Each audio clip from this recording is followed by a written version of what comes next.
আসসালামু আলাইকুম বন্ধুরা। টাইটেল থেকে বুঝে গেছেন আজকে কী নিয়ে আলোচনা করব। শীতের দিনে মাছায় ব্রয়লার মুরগি পালন।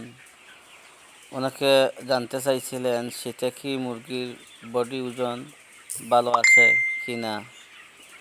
আসলে শীতের দিনে গরমের তুলনায় একেবারে কম তা না, মানে একটু পার্থক্য আছে। শীতে একটু কম আসে, তবে ওজন আসে। মাটি থেকে, ফ্লোর থেকে অনেক ভালো আসে, এটাই বাস্তব। আপনারা দেখতে পাচ্ছেন আমার মুরগিগুলো অনেক সুস্থ।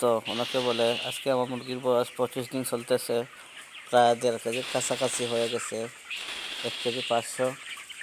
এই যে সুস্থ মুরগিগুলো দৌড়াইতেছে। অনেকের ভুল ধারণা, শীতে অনেকে বলে থাকেন মাছায় মুরগি হয় না। আমার 2টা খামার আছে, দুটাই মাছায় আমি মুরগি পালন করে থাকি।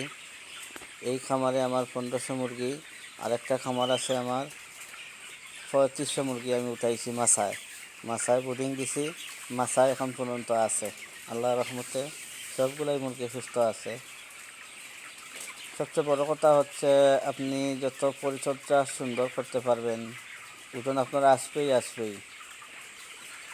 অনেকে শীতের দিনে অতিরিক্ত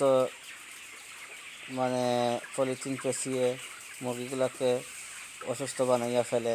আপনারা দেখতে পাচ্ছেন আমার যে উপরে 1.5 ফুট, প্রায় 2 ফুটের মতো খালি রাখছি। গ্যাসটা উপর দিয়ে বের হয়ে যাবে। আমি আলাদা কোনো পলিথিন ইউজ করি নাই এখন পর্যন্ত। শুধু আমার পর্দাটা আছে, গরমে যে পর্দা লাগানো হয় সেই পর্দায় আছে।